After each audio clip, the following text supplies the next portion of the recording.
Hey everyone, and welcome to another edition of Ballers Talks Premier League, and I'll be reviewing match week 4. So lots of goals, some great goals as well, some comebacks, and some exciting encounters.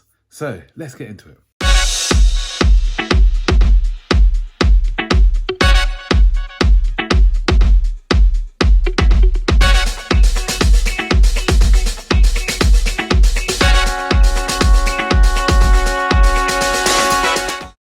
So match day 4, it started in the morning. Could Ten Hag's Manchester United have back-to-back wins? And they scraped to a 1-0 victory over Southampton. Rode their luck a little bit.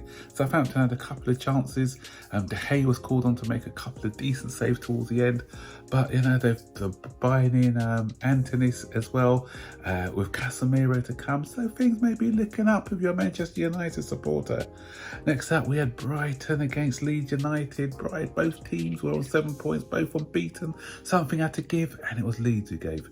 So Leeds, after exerting a lot of energy, they couldn't match the energy that they had against Chelsea, and Brighton came out 1-0 winners after a long VAR check. Gross added to their tally, and so Brighton unbeaten still and looking good under Graham Potter.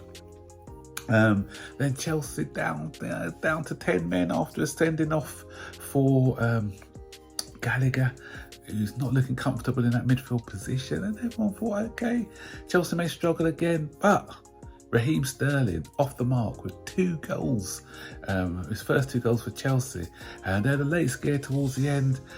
Harvey Barnes equalised, Leicester hit the crossbar as well, right near the death, but Chelsea hung on to win that game 2-1. And then we had Manchester City beating Crystal Palace, their hoodoo team. But it wasn't all looking great. At the beginning, Crystal Palace were 2-0 up, and we thought, here we go again. Are Crystal Palace going to beat Palace? Crystal Palace going to beat Palace. Crystal Palace going to beat Manchester City yet again. And they should have done two things that turned the game. First of all, Haaland, should he have been on the pitch? Before he scored his hat-trick, should he have been on the pitch? A high boot, dangerous play. So he's lucky to get away with that one. And at 2-0, Crystal Palace could have gone 3-0 up, and I don't think Man City would have come back from 3-0. Edison rolled the ball out. It came off, was it AU or something? And a Palace player knocked it into the net. But they said that he didn't fully release the ball. But I beg to differ. I think he did. And I think if the tables were turned, it was the Crystal Palace goalkeeper who did that against Manchester City. Well, Manchester City would have got away with that one. So, but they had to come back and, right early enough at your peril, because this guy is starting to show, he's a beast in the Premier League, and with a hat-trick, well taken hat-trick as well. And the comeback was complete when they won the game 4-2. Silva again with a goal as well. So they're looking good. They're looking strong in a minute. And here's another team you write off with your peril. The jokes were out. Everyone was laughing at Liverpool. Jokes were coming out about what's the difference between Liverpool and a triangle. The triangle's got 3 points, etc. But Liverpool said, you know what? We're going to make our mark on this Premier League.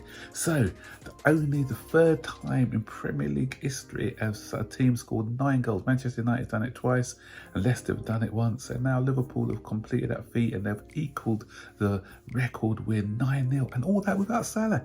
Without Salah scoring a goal or an assist. When the last time you could say Liverpool scored over 4 or 5 goals and Salah hasn't been involved in any of them? And if anything, if it wasn't because Salah could have made it even more, double figures. He missed 2 glaring opportunities to get on the score sheet. So, hopefully, obviously I don't want Liverpool to do well, but this may be the start of things to come. Now the confidence is up. And Brentford, Everton, 1-1 draw, and honours even. Everton still looking for their first win of the season. And Anthony Gordon, who's linked with Chelsea, scored their goal. Late equaliser from Brentford. Never say die attitude from Brentford. And talking about never say die, Arsenal are the only team still remaining with a 100% record. But things weren't looking great at the start. A bad mistake by Gabriel allowed Mitrovic to come in to score for Fulham, and we thought, okay, let's see what Arsenal are really made of now. And then they got an equaliser pretty much straight afterwards with Odegaard. He's looking quite strong at the minute. But then, Arsenal have shown a new steel about them. But it's early days yet. People are talking about them fighting for the league. I think it's too early, too premature for that. But, the signs are looking good. Last season they draw or lose that game, but they came back. And it was Gabriel who made amends by scoring from a set play. And then today's matches, we had Wolves against Newcastle. 2 fantastic goals in this game. First one, Ruben Neves with a screamer. And then what a goal by St. Maximin for the equaliser in injury time. So, but we thought that Wolves thought that they scored a second, but the Wolves player was adjudged to have pushed before the lead up to the goal. And so that was ruled out, and then they allowed Newcastle to come back. And then we had West Ham, the battle of the Clarets and Blues, and West Ham secured their first 3 points of the season with thanks to a 4-0 winner against Aston Villa, who don't look that great. And my tip for the surprise team, maybe a surprise team for not for the right reasons, they could be a surprise team for getting relegated rather than finishing in the top 6 or so. And then the match day 4 ended with Tottenham, Harry Kane, who doesn't usually score in August, and now he scored 4 goals in August. And so great pass for his second goal as well from Richarlison. But then Richarlison started doing a bit of showboating, and rightly so, was taken out by Brennan Johnson from Nottingham Forest, which I found amusing. So there were some great goals this weekend. 2 at Liverpool. Harvey Elliott's one was good. Trent Alexander-Arnold's goal was good. Sterling's one was decent. I think it may have taken a slight deflection though. But the 2 today, first of all, the Ruben Neves one, but the goal of the week has to be the St. Maximin one. A mistake by Hwang from Wolves. His clearance was poor, but St. Maximin still had a lot to do. The ball came out to him, and this is the cleanest strike you'll ever see on the volley into the bottom right-hand corner. Bang, straight in. So nothing's beating that one this weekend. So hats off to St. Maximin. And the player of the week is none other than Bobby Firmino. What a performance. He had 2 goals and 3 assists in a 9-0 win for Liverpool. So that's the player of the, he got 9.8 on FootMob. Haaland got 9.6, but this guy, definitely the deserved player of the week. So what are your talking points from the weekend's game? Stick your comments in the section below.